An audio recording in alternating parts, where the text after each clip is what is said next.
के लिए मैं रिजवान कमर अभी हमारी मौजूदगी डोभी प्रखंड में है और यहाँ पे भगत यादव का जन सैलाब अभी आपको स्क्रीन पर दिख रहा होगा और यहाँ के कुछ लोग हैं उनसे भी हम बात करने की कोशिश करेंगे कि आखिर भगत यादव को टिकट नहीं मिला और यहाँ के जो जनता है वो एकदम जो है आरजेडी से खिलाफ चल रही है और उसी के लेकर के हम बात करने के लिए यहाँ पे ये जन सैलाब इस बात को दर्शाता है कि शरघाटी जिस इतिहास के लिए जाना जाता है बदलाव, और ये जन सैलाब जो है बदलाव का जन सैलाब है।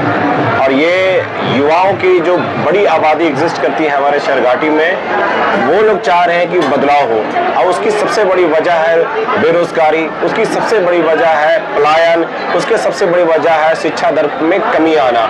इसके वजह से जो हमारे प्रत्याशी हैं भगत जी, वो इन सारे वादों के साथ, इन सारे ऑब्जेक्टिव के साथ, इन सारे मिशनों के साथ जनता के बीच में आए हैं और जनता चाहती है कि इनके आने के बाद हमारे सोसाइटी, हमारे शरघाटी में शिक्षा दर बढ़े, बेहतर एजुकेशन सिस्टम हो, हेल्थ व्यवस्था हो और लोगों को बेहतर मुहैया हो, सुविधा अच्छी मिले।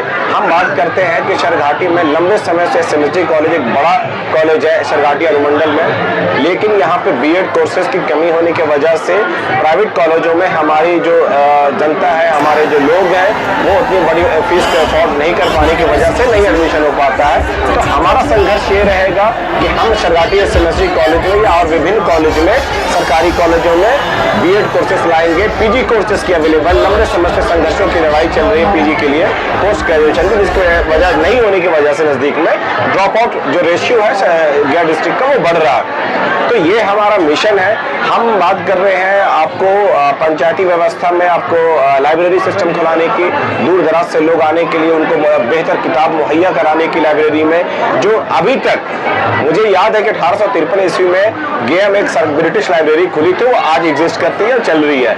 यहाँ पे उस तरह की कोई सुविधा नहीं है। तो हमारे जो आने वाले भविष्य के विधायक बनेंगे भगत जी, वो इन सारे चीजों को सबसे पहले प्रायोरिटी, प्राथमिकता के साथ ओपन कराएंगे। और डिस्ट्रिक्ट जो है अल्टीमेटम गोल है शरघाटी का, क्योंकि 20 सालों से सिर्फ जुबानी वादा रहा है, जुबानी चुनावी एजेंडा बनकर रह गया है। धरातल पर इसकी ग्राउंड रियलिटी जो है एकदम नहीं है। तो ये हमारा मिशन है, शरघाटी सबसे पहले डिस्ट्रिक्ट बने, जिसकी वजह से जब ये डिस्ट्रिक्ट में इनरोल हो जाएगा तो इसका जो फंड है 1,000 करोड़ हो जाएगा। 500 करोड़ के जितना सेंट्रल गवर्नमेंट अलॉटमेंट करेगी, स्टेट गवर्नमेंट, वो इसको मिलेगा। और लोगों के बीच में जो कार्य है, बेरोजगारी है, पलायन है, और जो MNCs कंपनी है, जो बाहरी मल्टीनेशनल कंपनी है, कोशिश करेंगे कि जमीन मुहैया कराकर यहाँ पे फैक्ट्री स्थापित हो, कॉर्पोरेट इंडस्ट्री में बेरोजगारी दूर हो, पलायन दूर हो। और महिलाओं को अगर हम विधायक जीता के ले आते हैं तो महिलाओं को एक सिलाई मशीन और उनको स्किल डेवलपमेंट के अनुसार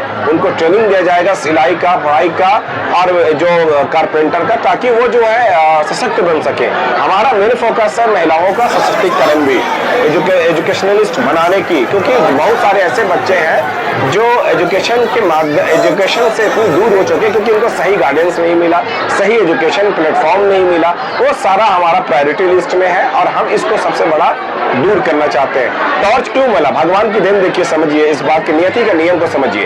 टॉर्च क्यों मिला? क्योंकि टॉर्च जो है एक रोशनी का जनक माना जाता है, जिससे प्रकाश निकलता है। अब प्रकाश निकलता है तो जब प्रकाश क्यों निकलेगा? जब अंधेरे को रोशनी दिखाने का। तो ये मार्गदर्शन है। टॉर्च क्या है? इनका सिंबल एक मार्गदर्शन है और एक गाइडेंस है लोगों को कि इससे आपके भविष्य जो है अंधकार में जो था पूर्व विधायकों की वजह से, कुछ नेताओं की वजह से, तो आपका भविष्य जो है अंधकार से अब रोशन होगा। इसलिए भगवान ने या ऊपर वाले के नियति के नियम से जानिए तो इनको एक बेहतर सिंबल मिला है और इससे एक पॉजिटिव साइन हुआ है कि आप लोगों के अंधकार जो भविष्य युवाओं का, महिलाओं का, उसको रोशन करेगा और हम इस जन सैलाब को क्रांति में बदलेंगे। और इतिहास गवाह है कि बाहरी ताकतों को हमने भगाया है, चाहे मुगलों की बात करें, चाहे हम ब्रिटिशों की बात करें। हमने भूदान आंदोलन में पार्टिसिपेट किया, हमने जहांगीर बख्श खान जैसे मुगल शासक को भी फेस किया है कोल राजाओं के द्वारा। तो इतिहास शरघाटी का गवाह है कि हमने लड़ा है बाहरी ताकतों से और विचारधारा से लड़ा है और हम लड़ेंगे और हम जीतेंगे। और किसी भी भेदभाव से उठकर भगत जी को वोट दे, किसी भी जाति समीकरण से उठकर वोट दे, एक सशक्त होकर, एक मुत्तहिद होकर वोट दे। मेरी सभी लोगों से ये गुजारिश है।